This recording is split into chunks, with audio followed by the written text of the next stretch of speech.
శ్రీకాకుళం జిల్లా ఇచ్చాపురం ఏఓబిలో నెలకొన్న ప్రధాన సమస్యల పరిష్కారం దిశగా టీడీపీ పట్టణ అధ్యక్షుడు కాళ్ళ ధర్మారావు చర్యలు చేపట్టారు.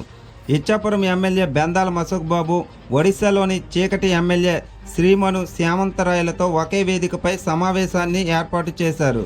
ఆంధ్ర ఒడిశా సరిహద్దులోని ఇచ్చాపురం కండ్ర వీధి నుంచి ఒడిశాకు వెళ్లే సుమండి రోడ్డు దారుణంగా దర్శనమిస్తుందని కాళ్ళ ధర్మారావు అన్నారు. అటుగా వెళ్లే వాహనదారులు తీవ్ర అవస్థలు ఎదుర్కొంటూ ప్రమాదాల బారిన పడుతున్నారని తెలిపారు. సమస్య పరిష్కారానికి ఇరు రాష్ట్రాలు కృషి చేయాలని కోరారు. దీనిపై ఇచ్చాపురం చీకటి ఎమ్మెల్యేలు సానుకూలంగా స్పందించారు. సమస్య పరిష్కారానికి కృషి చేస్తామని ఎమ్మెల్యే అశోక్ పేర్కొన్నారు. దీంతో ఇచ్చాపురం పట్టణ ప్రజలు హర్షం వ్యక్తం చేశారు.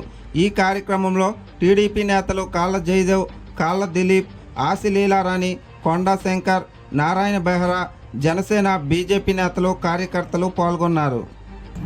ఇక్కడ ఉండి లారీల మీద, తర్వాత ఎద్దుల బళ్ళ మీద ఈ ట్రాన్స్పోర్టింగ్ ఉప్పు ఇది జరుగుతుంది. ఈ ఫిషరీస్ నిత్యము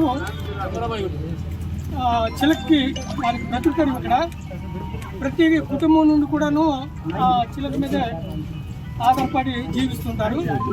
అవన్నీ ఒక ఎత్తు అయితే ఇక్కడ ప్రధాన సమస్య గత 50 సంవత్సరాల క్రితం ఇక్కడ రోడ్డు పడము మేతిరి పంచాయతీ ఇచ్చాపురం ఉండేది. ఆ తర్వాత అప్పటి నుండి ఇప్పుడు వరకు కూడా రోడ్డు పడలేదు. అయితే ముఖ్య కారణం ఏంటంటే ఇది ఇంచుమించు 100 కిలోమీటర్ పైచిలుకుంది.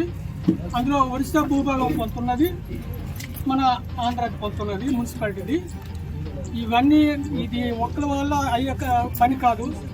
ఒరిస్సా వాళ్ళు మేము ఇదే వేస్తాము, మరి మీకు ఆంధ్రాకి వెళ్ళిపోతే మరి మా రోడ్డు కూడా మనకి పోతుంది అనేసి